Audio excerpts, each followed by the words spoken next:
कुछ करो। देवर्षि नारद का काम क्या है? लगाना, जुझाना, लड़ाना।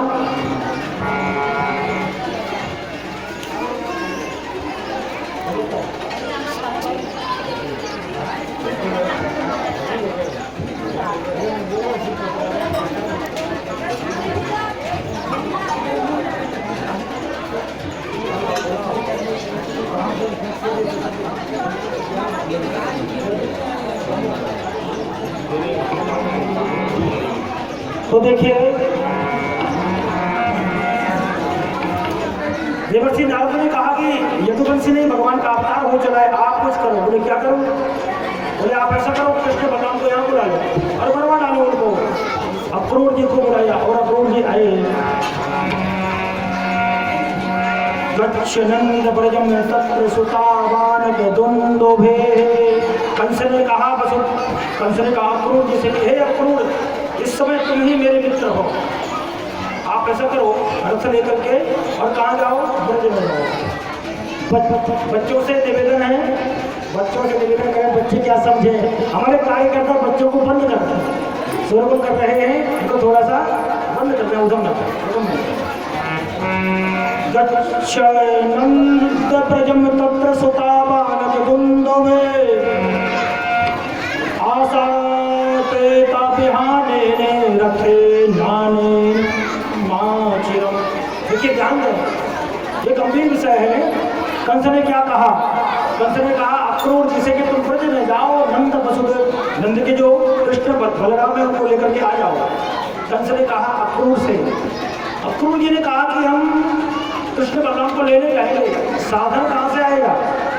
जैसे हमारा कोई काम होता है ना, तो 4 पहिया वाली गाड़ी भी दे देते हैं कि ले जाओ हमारा काम हो जाए, और काम नहीं पड़ता है ना तो 2 पहिया वाली गाड़ी को मना कर देते हैं। कंस ने यहाँ रथ ले लिया कि मेरा रथ ले जाओ और जाओ। आसातेता बिहाने यहाँ ले जाओ, मेरे रथ ले जाओ। रथेना नानयं चिरम, रथ लेकर के जाओ और वहां लेकर के आओ। अक्रूर जी बड़े प्रसन्न हुए, रथ लेकर के अक्रूर जी गए और बड़ा चिंतन कर रहे थे। अक्रूर जी कह रहे थे कि आज मेरा जन्म सफल हो गया। ममा किम मया चरितम भद्रम, मैंने कौन सा अच्छा पुण्य किया है, मैंने अपनी आयु में, अपने जीवन में कौन सा अच्छा चरित्र किया है ताकि मुझे भगवान के दर्शन हो रहे हैं। किम मया चरितम भद्रम किम तप्तम परमम तपा किम वाप्यर्यते तत्यम यद रक्षामि यद केशवम। देखो भगवान का दर्शन कब होता है? तब हमारे अच्छे पुण्य हो। कथा हमें बड़े भाग से प्राप्त हो रही है, हम समझे न समझे वो एक अलग बात है, समझना न समझना अलग होता है। जैसे गाय के दूध से, गाय के थन से अमृत निकलता है, दूध अमृत रूप होता है। कब निकलता है? जब बछड़े को छोड़ा जाता है, वो दूध को पान करता है, तब गाय हमें दूध देती है। तो गाय के थन से अमृत निकलता है और उसी गाय के थन में कीड़े भी खून पीते हैं। जहाँ से अमृत निकलता है ना, वहाँ कीड़े लग करके खून पीते हैं।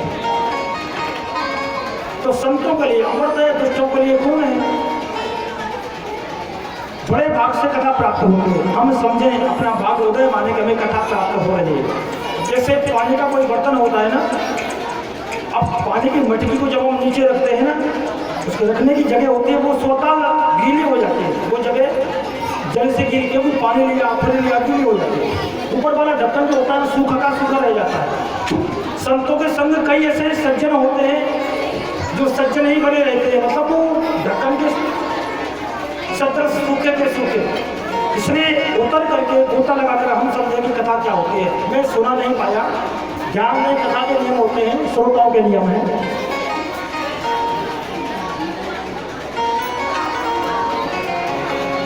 श्रोता 3 प्रकार के होते हैं, ध्यान दें। एक पहले उनकी कथाएं सुना नहीं पाया, श्रोता, श्रोता, सोता और सरोता। पहले नंबर के श्रोता होते हैं जो कथा से, आवाज आपको आ रही है ना, भुआ जी आवाज आ रही है आपको? तो श्रोता जो कथा से पहले आते हैं, आपके आवाज आते हैं, प्रेम से कथा को सुनते हैं। एक श्रोता होते हैं, जब तक कथा चलती है 3 घंटे चकर चकर चकर चकर चकर जैसे सब नगी तुम्हारे कहाँ से लाए? मैं ला के देता। ये ब्यासी कहाँ से लाए? अरे मैं ला कर देखा बहुत अच्छी कथा सुनाते। अरे यहाँ कोई व्यवस्था नहीं है, ना खुद सुनते ना पड़ोसी को सुनने नहीं देते, वो सरोता होते हैं। तीसरे नंबर के सोता होते हैं। सोता भोजन करके आ गए ऐसी जगह देखते हैं जहाँ झुकने को जगह हो, आए कथा में सो गए। घर में बच्चे उधम मचाते, सोने नहीं देते, इसलिए कथा पंडाल में आया सो गए। 3 घंटे जब तक कथा चलती है बड़ी गहरी नींद आती है। कहीं पूछा जाए कथा कैसी होती है, क्या कहना है कथा का, पता है घर में 10-10 नींद की गोलियां खाने पर नींद नहीं आती, और कथा में जाते ही झट से नींद आ जाती है। क्या कहना है कथा का? तो श्रोता, सर्वता और सोता, 3 प्रकार के श्रोता। आप ध्यान दें, एक महात्मा जी ने अपने शिष्य को भेजा, जोर का पानी बरस रहा था, मटके को लेकर कहा गुरु ने शिष्य से कि बाहर रख दो, पानी बरस रहा है, मटका भर जाएगा। शिष्य ने लेकर के मटके को बाहर रख दिया। 2 घंटे पानी बरसा, 2 घंटे बाद गुरु जी बोले कि मटका लेकर के आओ। अब देखा मटका में एक बूंद पानी भी नहीं था। इतना पानी बरसा मूसलाधार, और पानी एक बूंद भी नहीं। गुरु जी बोले फिर से मटका ले आओ और इसको ठीक से रखना। फिर ले गया शिष्य, फिर से पानी था, फिर से मटका रखा। पानी में बहुत पानी भरता, थोड़ा बहुत कहीं पानी आ पाया। गुरु जी बोले फिर से ले जाओ, इसमें नीचे से कंकड़ वगैरह लगा देना ताकि ये सीधा रखा रहे। तो कहने का मतलब पहली बार शिष्य जब मटका ले गया और ले जाकर के कैसा रखा, उसने उल्टा रख दिया ऐसे। अब उल्टा मटका जब रखेंगे कितना पानी बरसे, उसमें पानी जाएगा क्या बताइए? मटका उल्टा रख दो, पानी जाएगा नहीं। तो हमारे कुछ श्रोता तो आते हैं लेकर आकर उल्टे बैठ जाते हैं। अब कहो कि कथा का रस उनमें जाए, कैसे जाएगा? कहने का तात्पर्य श्रोता हमारे जो है ना, अगर सावधान मुद्रा से बैठे हैं, कहीं ट्रैक्टर आया तो उसे देखने लग जाते हैं, कहीं कुत्ता भौंका तो उसे देखने लग जाते हैं, कहीं शोरगुल हुआ तो उसे देखने लग जाते हैं। अरे समय पास के लिए नहीं है, बड़ी मुश्किल से समय निश्चित हुआ है आपका परमात्मा के यहाँ से। ये तुम्हें 7 दिन के लिए ये सत्संग का मौका दिया जा रहा है। अब तो फिर मांगने से नहीं मिलेगा। परीक्षित महाराज से सुखदेव जी महाराज ने पूछा था कि सबसे बड़ा क्या है, उत्तर नहीं दे पाए थे। तो गुरु जी बोले कि सबसे बड़ी श्वास है, श्वास निकल गई ना तो व्यक्ति पर आगे नहीं जा पाता, मृत प्राय हो जाता है। इसलिए जितना भी हो हम अच्छा कर्म करें, भगवान का ध्यान करें। और भगवान का ध्यान किसी माध्यम से हो पाता है। घर में तो टीवी चलती है, मोबाइल चलता है, या तो कोई अच्छी फिल्म सर्च करते हैं, अमिताभ बच्चन की, धर्मेंद्र की, जो भी है, या फिर किसी की बुराई और भलाई, बस यही माध्यम रहेगा। या 7 दिन कथा में, उसमें भी फिर आप बुराई भलाई करोगे तो फिर सत्संग का मतलब होगा क्या? अब रसोई घर में हम भोजन बनाए, रसोई घर में जो भोजन बनाया जाता है उसको आप क्या कहने लगे? रसोई घर को किचन कहने लगे। रसोई घर में हम भोजन बनाए और भोजन बनाते वक्त भगवान का कोई अच्छा सा भजन गाए, जैसे हमारे कलाकार गाते हैं, अच्छा भजन गाए, भोजन बनाए, फिर उस भोजन को पाए, बहुत अच्छा लगेगा, स्वादिष्ट लगेगा। अब कहीं नहीं मांगते हो, समझ नहीं आए तो अगले दिन फिर उसी रसोई घर में जाकर के और बढ़िया भोजन बनाओ और अमिताभ बच्चन का, धर्मेंद्र का गाना गाओ, और फिर उस भोजन को खा कर देखो, उसमें स्वाद आएगा? बिल्कुल नहीं आएगा। स्वाद तो हमारे भगवान के नाम में है। इसलिए जितना भी हो आकर्षित होकर के हम कथा की सुने। अक्रूर जी ने कहा कि मेरा जीवन धन्य हो गया। किम मया चरितम भद्रम किम तत् परमम तपः। अरे कौन सा पुण्य किया था कि मुझे भगवान के दर्शन हो रहे हैं। ममाद्या मंगलम नष्टम, आज मेरे सारे अमंगल नष्ट हो गए। फलम फलवान सेव में भवा यन्यमस्य भगवतो योगी हे पंकजम, सारे अमंगल नष्ट हो गए। इसी प्रकार से अक्रूर जी ने अपना मनोरथ माना और ब्रज में पहुंच गए। और ब्रज में जाकर के कृष्ण बलराम को लेकर के आने लगे। हम बहुत जल्दी में, समय बहुत कम है, कथा भी नहीं सुना पाते ठीक से। जाकर के नंद जी से कहा, नंद जी ने स्वागत किया और कृष्ण बलराम को लेकर के वो सुबह आने लगे भगवान ने, और कहलवा दिया गोपियों से कि मैं आज जा रहा हूँ, कल नहीं परसों आ जाऊँगा। लेकिन वर्षों बीत गए, कन्हैया लौट करके नहीं आए। भगवान जैसे ही मथुरा में आए, प्रवेश किया भगवान ने मथुरा में, पीछे से बाबा नंद रथ लेकर के आ गए और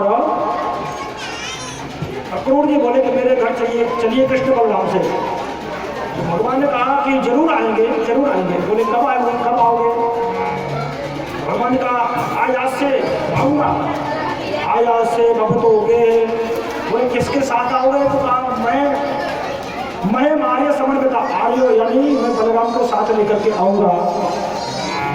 यदुश्चक्र क्रोधम हतवा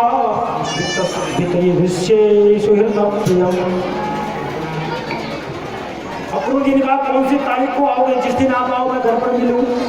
कब आओगे? भगवान बोले कि जब तक कंस को नहीं मार देता तब तक नहीं आऊंगा। और उसी दिन भगवान और मथुरा में भ्रमण करने के लिए गए। वस्त्र नहीं थे, धोबी मिला, धोबी से वस्त्र छुटाए, उसका प्राणांत किया, उसका उद्धार करके माली मिला, माली ने माल्यार्पण की, दर्जी मामा के यहाँ जाकर वस्त्रों को फिट करके आगे जब चले हैं तो सामने से आ गई कुब्जा जो 3 जगह से टेढ़ी थी। प्रसन्न भगवान कुब्जाम त्रिवक्राम रिजबिन करतु मनुष्य दर्शनम दर्शन। कुब्जा जब आई तो कुब्जा ने बड़ा भगवान का और आराधन किया, स्तमन किया। भजन के माध्यम से हम भी स्तमन करें, कुब्जा ने तो स्तमन किया।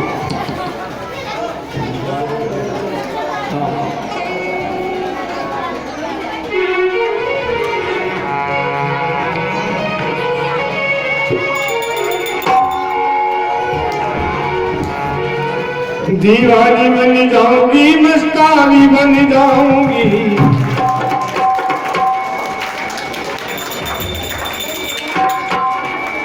अपनी बनी सबकी अच्छी लगूंगा। दीवानी बन जाऊंगी, मस्तानी बन जाऊंगी। कान्हा की दीवानी बन जाऊंगी, कान्हा की दीवानी बन जाऊंगी। दीवानी बन जाऊंगी, मस्तानी बन जाऊंगी। दीवानी बन जाऊंगी, मस्तानी बन जाऊंगी। कान्हा की दीवानी बन जाऊंगी।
मैं मछली बन जाऊंगी।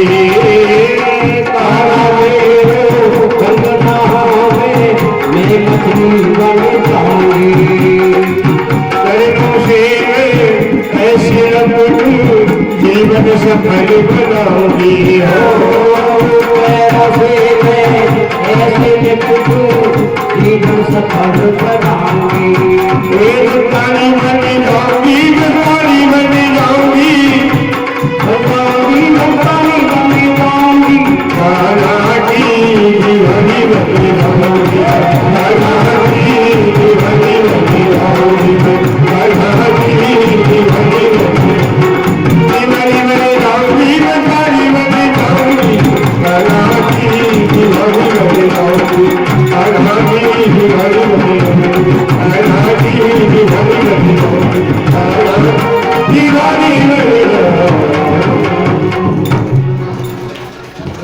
कृष्ण भगवान की जय हो। तो खूब जाने इस भजन के माध्यम से भगवान का आराधन किया और हमारे संगीत के आचार्यों ने, कलाकारों ने भी भजन के माध्यम से आपको आराधन कराया और हमारे सेठ जी ने खड़े होकर के नृत्य किया। भगवान का भजन होता है, हम तालियां बजाते हैं और नाचते हैं। आशय क्या है? तालियां बजाने से हमारी बुरी रेखाएं अच्छी रेखाएं बन जाती हैं और नाचने से आपको नाचे नहीं नाचे, गलती किसी ने नहीं की ना, नाचने में गलती किसी ने नहीं की। नाचने से भगवान के सामने नाचे तो जीवन में फिर कहीं नाचना नहीं पड़ेगा। विवाह में खूब नाचते हैं, किसी की बारात जा रही हो छठ जाते हैं, जिसको नहीं नाचना आता वो भी नाचते हैं। भगवान के सामने नाचे, जैसे हमारे सेठ जी नाचे तो बक्सा में नाचना नहीं पड़ेगा। दूसरा फायदा बता कि हम खाते हैं और घर में पड़े रहते हैं, काम तो कोई है नहीं करने के लिए, इसलिए कथा कीर्तन में जब हम जाए तो नाचे, क्योंकि ये हमारा योग है ना। बाबा रामदेव भी कहते हैं कि सांस खींचो और छोड़ो, सांस खींचो और छोड़ो। अब टीवी जल्दी सुन लिया, बहू पहुंची घर, सांस को खींचा और बाहर कर दिया। बोले भाई ये क्या बहू क्या करे? अरे बाबा जी ने बताया सांस खींचो और छोड़ो, समझना चाहिए। तो ये व्यायाम नचते हैं ना, व्यायाम होता है, कई बीमारी दूर भाग जाती है, इसलिए कहीं मौका मिले तो नहीं चूकना चाहिए। बोले वृंदावन बिहारी लाल की। अब आप देखिए, कुब जाने भगवान का आराधन किया तो कुबजन कहा मेरे घर आइए प्रभु।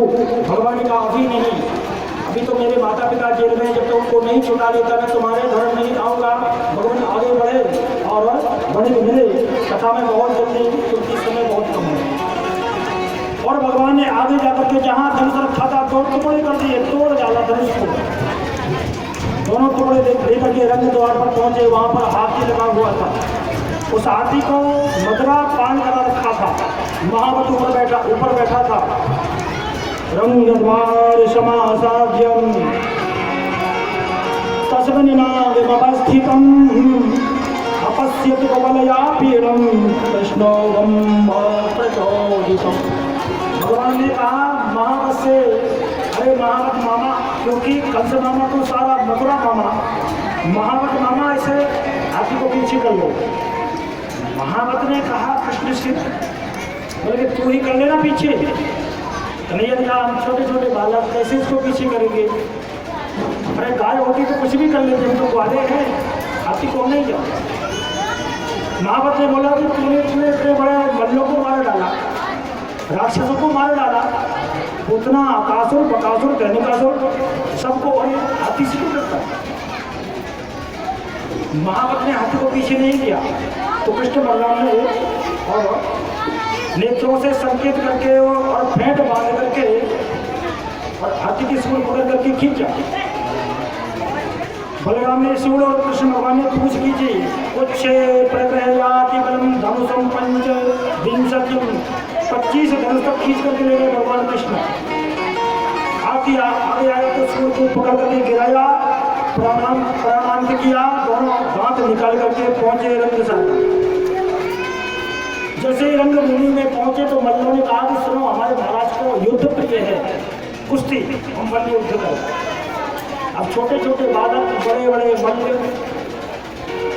सारे मथुरा के नर नारी देखने के लिए आए हुए थे, सब बैठे थे।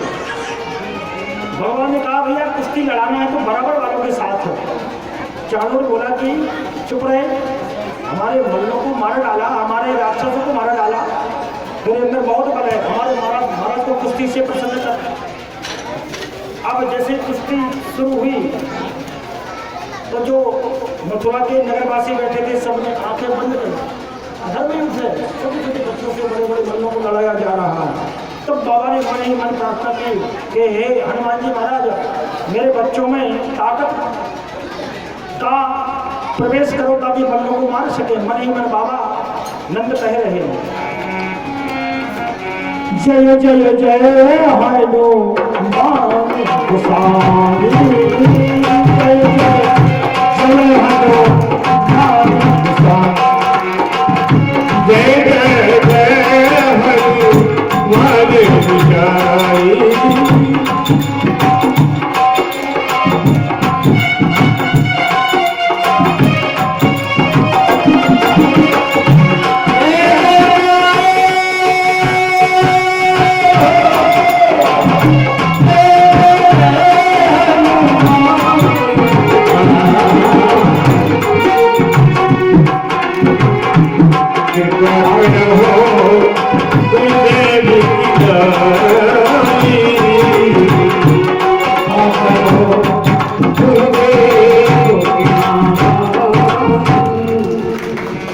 बाबा ने कहा जय जय जय हनुमान गोसाई, कृपा करो गुरुदेव की जय हो। गुरु की तरह कृपा करो ताकि मल्ल मारे जाए।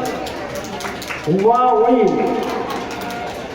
सबने आंखों को बंद कर लिया और बाजे वाले बाजे बजाए जा रहे थे। महाराज ने आदेश दे दिया था कंस महाराज ने कि बाजे बजाओ, मल्ल लड़ रहे। अब मल्ल मारे गए, बाजे वालों ने भी आंखों को बंद कर लिया था। मल्ल मारे गए, बाजे वाले बाजे बजा रहे थे। कंस चिल्लाया, दिमाग खराब हो गया, मेरे मल्ल मारे जा रहे हैं, तुम बाजे बजा रहे हो। बोले महाराज हमको क्या पता कि आपके मल्ल मारे गए। कृष्ण बलराम दौड़कर आए और 40 फीट ऊपर कंस जहाँ बैठा था जाकर के उसकी चोटी को पकड़ा, नीचे गिराया। उसका गिरना मरना एक साथ। बोल वृंदावन बिहारी लाल जय। अस्थि प्राप्ति आई, दोनों मामी आई भगवान कृष्ण की। उन्होंने कहा कि तुम्हारा अपना कोई दोष नहीं, क्योंकि कर्म लोग है, जीव जैसा कर्म करता है वैसा उसे फल मिलता है, फल प्राप्त होता है।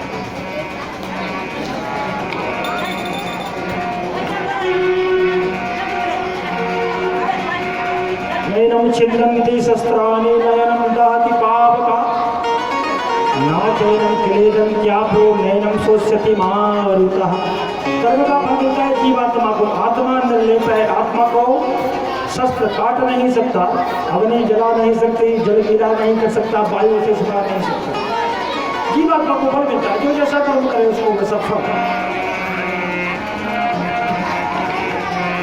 कर्म में प्रधान विस्मय करे राखा, कर्म में प्रधान विस्मय करे राखा।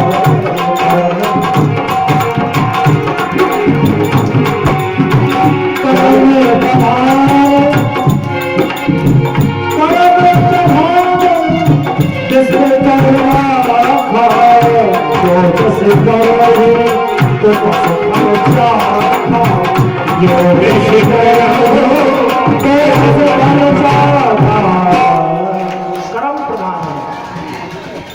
तो मामी ने कहा कि जैसा इसने कर्म किया उसको फल मिल गया, तुम्हारे कोई अपना दोष नहीं। भगवान ने और जो क्रियाएं होती हैं वो सब करवाई। बाबा ने कहा, नंद बाबा ने, अब तो लल्ला घर चल, तेरी वो गोपियां बाट जो रही होंगी, मैया यशोदा, वो गाय, वो ग्वाल, वो गोप, वो गोपियां। भगवान ने समझाया, भगवान तो त्रिलोकीनाथ है। भगवान का देखो बाबा, अब जरासंध से मेरी दुश्मनी हो गई है। बोले कैसे? कि कंस का ससुर है जरासंध। जरासंध को पता चल गया होगा कि मैंने उसके दामन को मार डाला, कभी भी वहाँ हमला कर सकता है, इसलिए मुझे यहाँ राजधानी में रहना पड़ेगा। अब मैं वहाँ नहीं जा सकता। इसी प्रकार से बाबा को विदा किया और इसके बाद में आती है कथा उद्धव जी से। उद्धव को भगवान ने बुलाया कि तुम ब्रज में जाओ, मेरी गोपियाँ जो मुझे याद करते हैं उनको सांत्वना दो कि वो मुझे चिंतन करना, मेरा आराधन करना छोड़ दो। उद्धव ने कहा कि अब मैं वहाँ जाऊँगा तो पता नहीं तुम्हारी वो गोपियाँ मेरे इस ज्ञान की बात को समझेंगी या नहीं। भगवान ने कहा जाओ तो सही, वहाँ जाकर आप कहोगे तो तुम्हारे शायद ज्ञान को समझ सकेंगे। उद्धव जी रथ लेकर के भगवान का पीताम्बर पहन करके जो ही ब्रज में गए, गोपियों को पता चला कि बाबा नंद के यहाँ कोई आया है। बाबा ने स्वागत सत्कार किया, कृष्ण की कथा, कृष्ण का चिंतन, कृष्ण की लीला गाते गाते सारी रात व्यतीत हो गई। सुबह जब भोर हुआ तो गोपियों का नियम था 4 बजे जाग जाती थी प्रातः, दीपक जलाती, वास्तु देवता का पूजन करती और दधि मंथन करती, क्योंकि सबके घर गाय थी, और भगवान का कीर्तन करती थी। सुबह जब देखा नित्य कर्म से निवृत्त होकर के उद्धव जी आए, गोपियों ने घेर लिया, पूछा तुम कहाँ से आए हो? तो उद्धव जी अपना संदेशा सुनाते हैं, भजन के माध्यम से आप श्रवण करें।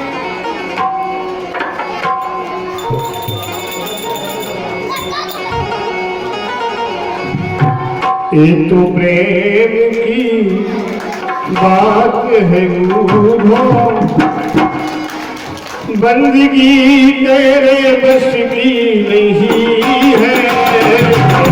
प्रेम की बात है गुरु, बंदगी तेरे बस की नहीं है।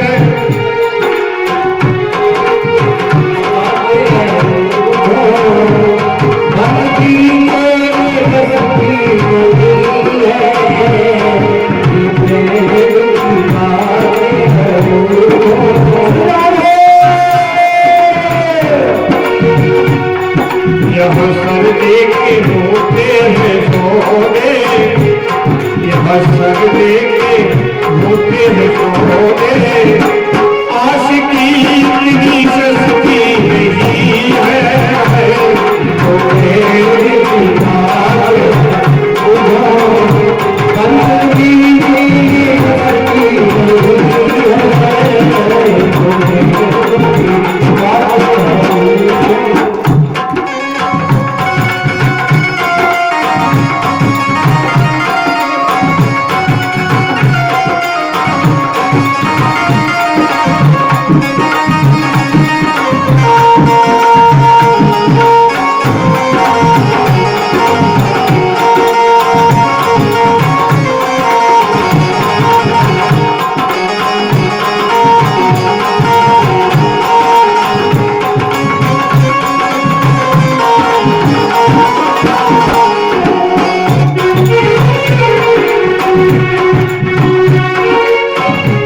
मेरी बात बंदगी उनकी पूजा में सुन ले प्रेम वालों ने मन से पूछा, उनकी पूजा में प्रेम वालों ने तब वक्त पूछा, उनकी पूजा में सुन ले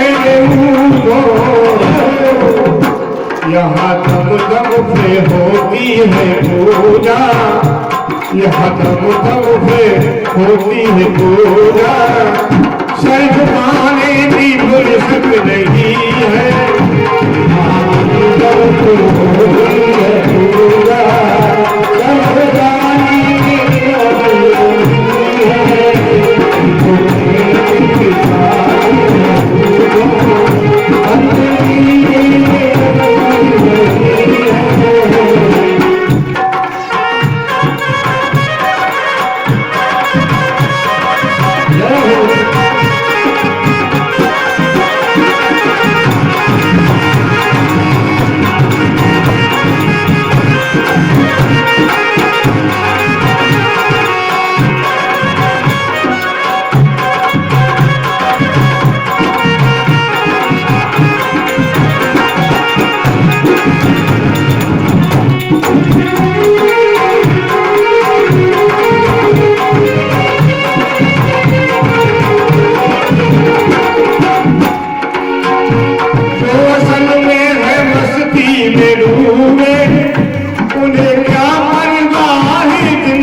जो तरती और चढ़ती है मस्ती, जो तरती चढ़ती है मस्ती, वो हकीकत में मस्ती नहीं है।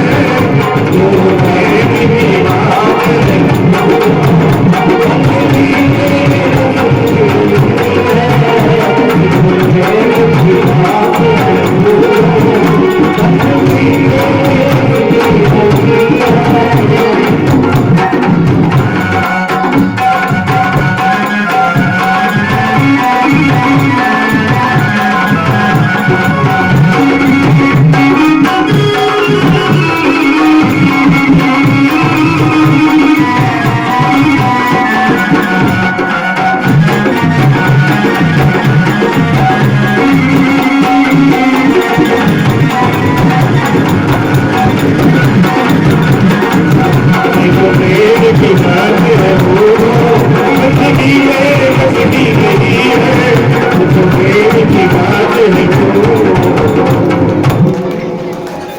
वृंदावन बिहारी राज की।